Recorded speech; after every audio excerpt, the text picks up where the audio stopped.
قربانی کے جانور کی عمر کیا ہونی چاہیے؟ کیا عیبدار جانور پر قربانی صحیح ہے یا نہیں؟ قربانی کا گوشت ہمیں کسے دینا چاہیے اور کسے نہیں؟ آئیے قربانی کے سلسلے سے اہم مسائل کو جانتے ہیں اس ویڈیو میں۔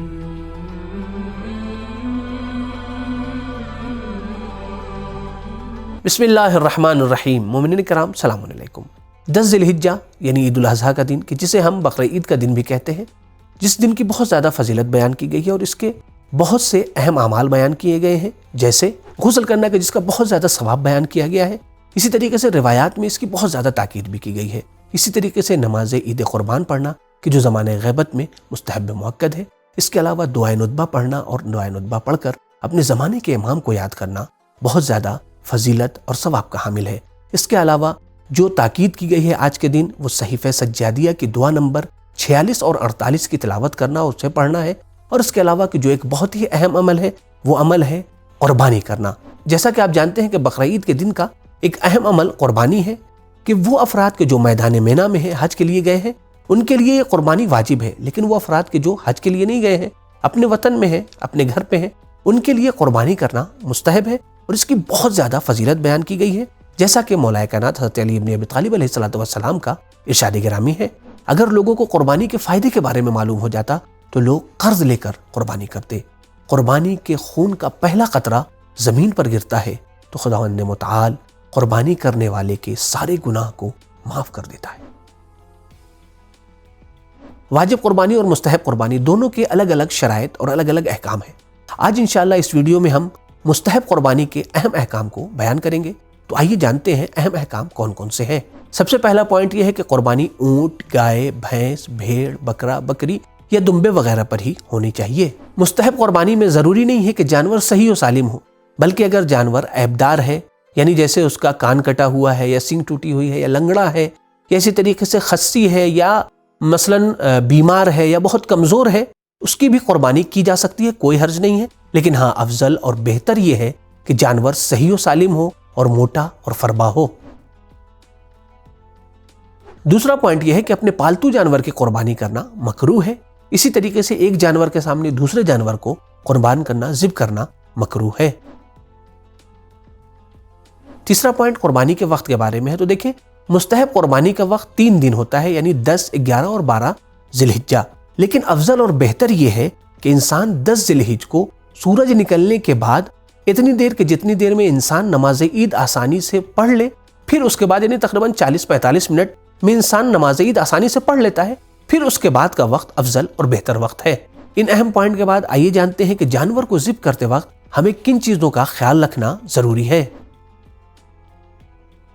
سب سے پہلی چیز جو ضروری ہے وہ یہ ہے کہ جو شخص جانور کو ذبح کر رہا ہے اسے مسلمان ہونا چاہیے، چاہے وہ مرد ہو یا عورت۔ ہاں، اگر بچہ ہے، مسلمان بچہ ہے، تو اسے ممیز ہونا چاہیے، یعنی وہ اچھے برے کی تمیز رکھتا ہو۔ دوسری ضروری چیز یہ ہے کہ جہاں تک ممکن ہو لوہے کے چاقو کے ذریعے سے جانور کو ذبح کیا جائے۔ ایت اللہ سستانی حفظہ اللہ کے نزدیک احتیاط واجب کی بنا کے اوپر اسٹیل کے چاقو کے ذریعے سے جانور کو ذبح کرنا صحیح نہیں ہے۔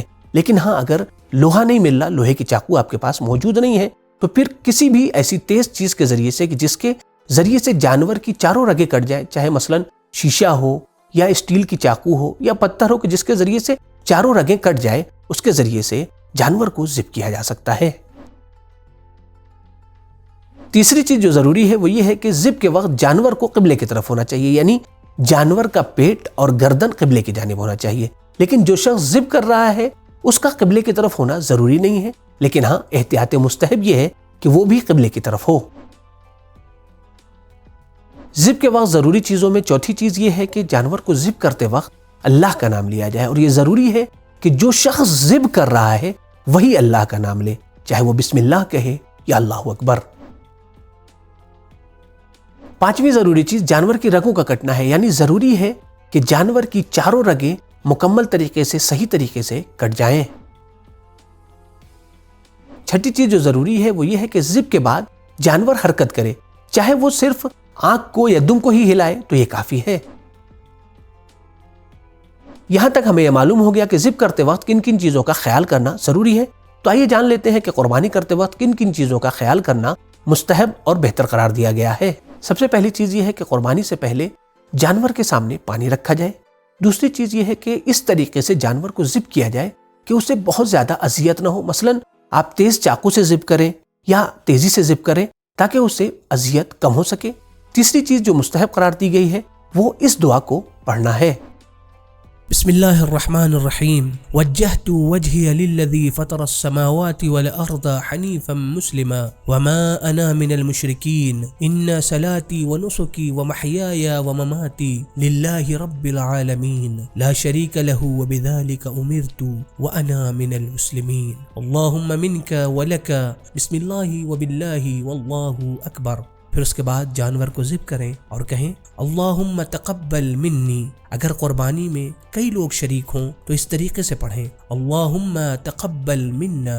یہاں پر ایک بہت ہی اہم مسئلہ جس کے بارے میں بعض مومنین سوال بھی کرتے ہیں کہ ہم قربانی کا گوشت کسے دیں. تو دیکھیں قربانی کے گوشت کے 3 حصے کر سکتے ہیں.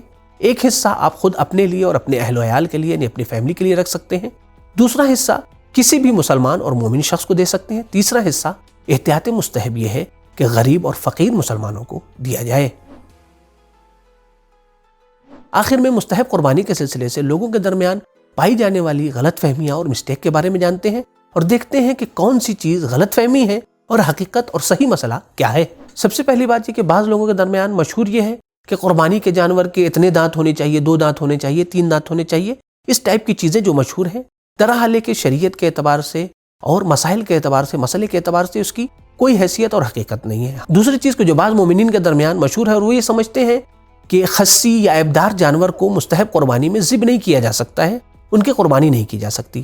جبکہ آیت اللہ سستانی حفظہ اللہ کے فتوے کے مطابق مستحب قربانی میں یہ تمام شرائط ضروری نہیں ہے، بلکہ آپ عیبدار جانور یا لولہے، لنگڑے یا اسی طریقے سے جس کا سینگ ٹوٹا ہوا ہے جیسا کہ پہلے بھی بیان ہوا، اس کی قربانی کی جا سکتی ہے، کوئی حرج نہیں ہے.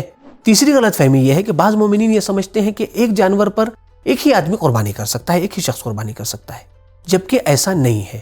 مستحب قربانی میں ایک جانور پر متعدد افراد قربانی کر سکتے ہیں، کوئی حرج نہیں ہے. آپ ایک جانور لے کے آئیں، اس پر اپنی پوری فیملی کو شامل کر سکتے ہیں اسے قربانی میں، حتیٰ آپ مرحومین کو بھی شامل کر سکتے ہیں. انشاءاللہ خداوند متعال سب کو مکمل ثواب عنایت کرے گا. بعض لوگ قربانی کے جانور کی کھال کو قصاب کو بطور اجرت دے دیتے ہیں، کیا ایسا کرنا صحیح ہے؟ دیکھیں، قصاب کو اجرت کے طور کے اوپر کھال دینا مکروہ قرار دیا گیا ہے. بہتر اور مستحب یہ ہے کہ اس کھال کو صدقے کے طور کے اوپر کسی مستحق اور فقیر کو دیا جائے. تو مومنین کرام، امید کرتے ہیں کہ یہ ویڈیو آپ کے لیے مفید ثابت ہو، آپ کو پسند آئی ہو، لہٰذا اسے دیگر مومنین کے ساتھ، اپنے دوستوں اور رشتہ داروں کے ساتھ ضرور شیئر کریں. انشاءاللہ پھر سے ایک نئے موضوع کے ساتھ حاضر ہوں گے. خدا حافظ، فی امان اللہ.